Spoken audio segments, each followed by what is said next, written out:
पश्चिम बंगाल समेत कई जगहों पर ईडी के छापे, करोड़ों बरामद, फंस गए कई बड़े नेता। ईडी इस वक्त पश्चिम बंगाल समेत कई जगहों पर छापे मार रही है। जहां करोड़ों का कैश बरामद हुआ तो कई बड़े नेताओं का कच्चा चिट्ठा भी खुल गया।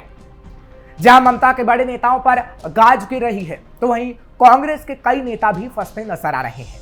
आज एक एक करके उनका कच्चा चिट्ठा खोलेंगे और आपको बताएंगे इतनी अथाह संपत्ति आखिर उनके पास कहां से आई। नमस्कार, कैपिटल टीवी का खास शो कच्चा चिट्ठा देख रहे हैं आप। मैं हूं आपके साथ हर्ष भारद्वाज।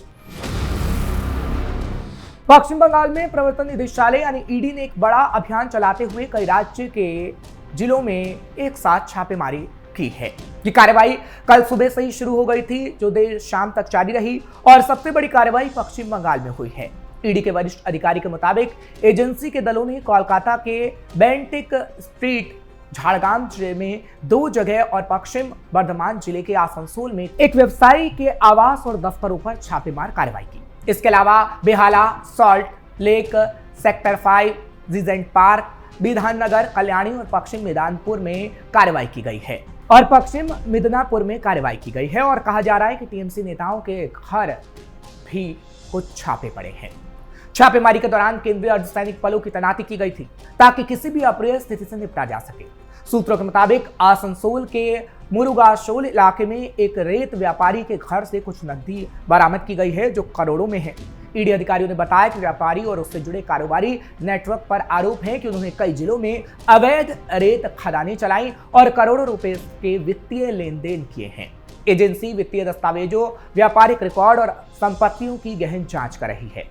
हालांकि व्यापारी टीएमसी से जुड़ा बताया जा रहा है, ऐसी खबरें हैं, लेकिन अभी इसकी आधिकारिक पुष्टि नहीं हो पाई है। टीएमसी नेता सुजीत बोस के ठिकानों पर ईडी ने मारे थे छापे। इससे पहले पश्चिम बंगाल में सत्ताधारी तृणमूल कांग्रेस को एक और बड़ा झटका लगा था। ईडी ने अग्निशमन और आपातकालीन सेवाएं मंत्री सुजीत बोस के 2 आवासों और कार्यालय पर छापेमार कार्रवाई की। इसके अलावा टीएमसी विधायक तापस रॉय और पूर्व उत्तर दमदम नगर पालिका अध्यक्ष सुबोध चक्रवर्ती के ठिकानों पर भी ईडी की टीमें पहुंची। ये कार्रवाई राज्य के नगर निकायों में कथित भर्ती घोटाले से जुड़ी है, जिसमें अनियमितताओं के आरोप लगे हैं। ईडी की छापेमारी सुजीत बोस के 2 आवासों, जिसमें उनका पैतृक घर और कार्यालय भी शामिल रहा। सूत्रों के मुताबिक बोस के घर में घुसने में ही 40 मिनट की मशक्कत ईडी को करनी पड़ी। बोस के बेटे समुद्र बोस को भी ईडी ने हिरासत में लेकर पूछताछ की थी। छापेमारी करीब 9 घंटे चली थी, जिसमें दस्तावेजों और इलेक्ट्रॉनिक उपकरणों की तलाश की गई। भर्ती से जुड़ा है मामला। तापस रॉय के बीबी गुंगली स्ट्रीट स्थित घर और सुबोध चक्रवर्ती के बिराटी निवास पर भी समांतर छापे मारे गए। ईडी ने कहा, हम तीनों टीएमसी नेताओं के ठिकानों पर सर्च कर रहे हैं जो नगर निकाय भर्तियों से जुड़े हैं। हम नेताओं से भी बात कर रहे हैं। अधिकारियों ने बताया कि छापेमारी दक्षिण दमदम और उत्तर दमदम नगर पालिकाओं में 2010 से 2021 के बीच हुई लगभग 250 अनियमित भर्तियों से संबंधित है। सुजीत बोस उस समय दक्षिण दमदम नगर पालिका के उपाध्यक्ष थे। ये मामला मूल रूप से पश्चिम बंगाल स्कूल भर्ती घोटाले से जुड़ा हुआ है। ईडी ने मार्च 2023 में कोलकाता के बिल्डर अयान शील की गिरफ्तारी के दौरान उनके सॉल्ट लेक कार्यालय से नगर पालिकाओं की भर्ती से जुड़े OMR शीट्स बरामद किए थे।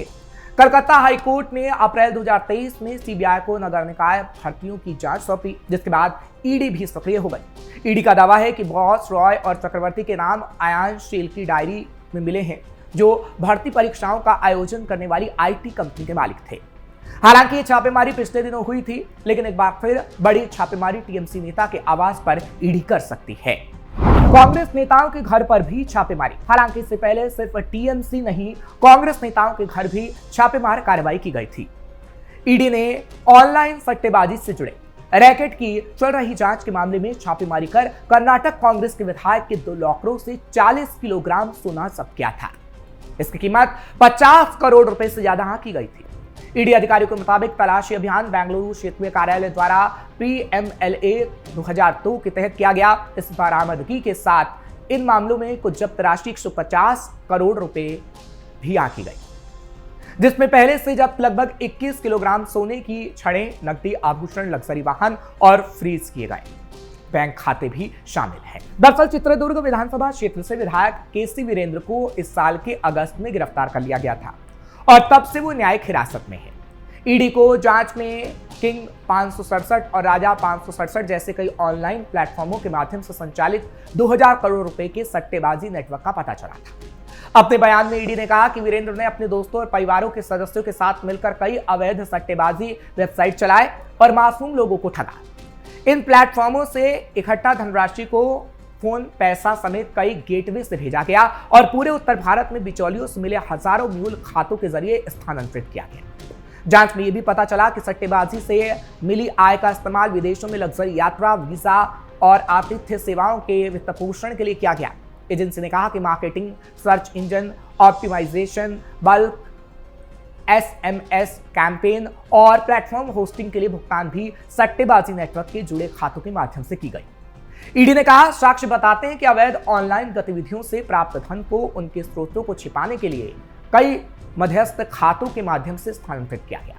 प्रवर्तन निदेशालय वीरेंद्र और उसके सहयोगियों से जुड़े अपराध से कमाए धन के स्रोत का पता लगा रही हैं और इसी को लेकर छापेमारी कार्रवाई कर रही हैं।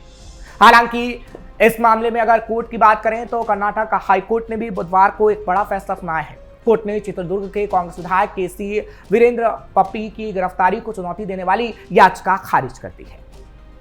प्रवर्तन निदेशालय ने विधायक को मनी लॉन्ड्रिंग से जुड़े अवैध सट्टेबाजी के मामले में गिरफ्तार किया था। विधायक वीरेंद्र को 23 अगस्त को गंगटोक, सिक्किम से पकड़ा गया था।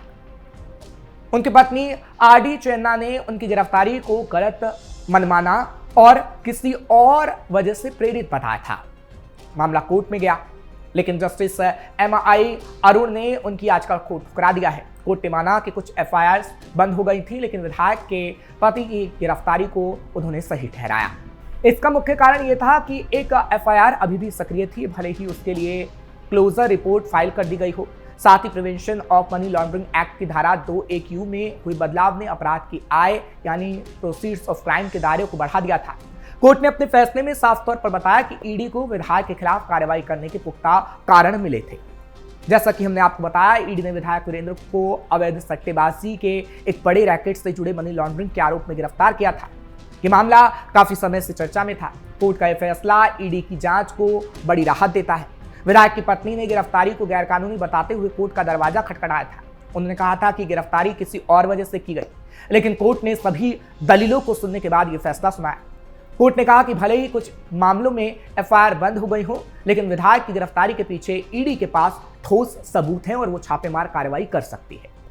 मनी लॉन्ड्रिंग कानून में हुए बदलावों ने भी ईडी को यह कार्रवाई करने का अधिकार दिया है। कोर्ट ने विस्तार से बताया कि ईडी को ऐसा क्यों लगा कि विधायक इस मामले में शामिल है और कोर्ट ने कार्रवाई को सही बताया। कई अधिकारियों के घर भी छापे। अब बात उन अधिकारियों की भी करते हैं जिनके खिलाफ ईडी ने कार्रवाई की है। ईडी ने आरोप लगाया कि IAS अधिकारी अनिल पवार ने 159 करोड़ रुपए की अपराध की आय रिश्वत से अर्जित की और इसका उपयोग अपनी पत्नी के लिए सोने, हीरे, महंगी साड़ियां खरीदने और उनके नाम पर हाउसिंग प्रोजेक्ट में इन्वेस्टमेंट के लिए किया। Vasai Virar city municipal corporation के पूर्व कमिश्नर IAS अनिल पवार को ईडी ने इस साल जुलाई में 3 अन्य लोगों के साथ मनी लॉन्ड्रिंग के मामले में गिरफ्तार किया था। यह मामला 2009 से मुंबई के पास VVCMC क्षेत्र में सरकारी और निजी जमीन पर अवैध रूप से रेजिडेंशियल और कमर्शियल बिल्डिंग्स के निर्माण से जुड़ा है। सभी 4 आरोपी वर्तमान में न्यायिक हिरासत में जेल में हैं। ईडी ने मुंबई के स्पेशल PMLA कोर्ट में इनके खिलाफ चार्जशीट दाखिल की है, जिसका कोर्ट ने अभी संज्ञान नहीं लिया है। केंद्रीय एजेंसी ने दावा किया है कि अनिल पवार रिश्वत वसूलने का कार्टेल चलाते थे, इसलिए अवैध निर्माण गतिविधियों पर अपनी आंखें मूंदे रखी। ईडी का कहना है कि अवैध निर्माण परियोजनाओं पर 150 रुपए प्रति वर्ग फुट की निश्चित कमीशन दर तय की गई थी, जिसमें से 50 रुपए प्रति वर्ग फुट सीधे अनिल पवार को मिलता था। उन्होंने VVCMC कमिश्नर बनने के बाद शहरी क्षेत्र में 20 से 25 रुपए और ग्रीन जोन में 62 रुपए प्रति वर्ग फुट की दर से रिश्वत तय की थी।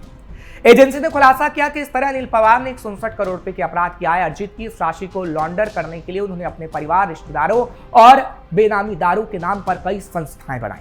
ईडी के आरोपों के मुताबिक इस आय से IAS अनिल पवार ने पत्नी के लिए सोने, हीरे, मोती के गहने, महंगी साड़ियां, गोदाम, फार्म हाउस खरीदे और हाउसिंग प्रोजेक्ट में निवेश किया। अधिकांश अपराध की आय अनिल पवार की पत्नी, बेटियों और अन्य रिश्तेदारों के नाम पर अचल संपत्तियों में लगाई गई। हालांकि ऐसे ही अभी कई और अधिकारियों पर शिकंजा कसा जा रहा है। फिलहाल ये कहा जा सकता है कि ईडी अभी रुकेगी नहीं और आगे भी ऐसे ही छापेमारी की तस्वीर सामने आएगी, जिसमें कई बड़े अधिकारी और नेता के नाम सामने आ सकते हैं।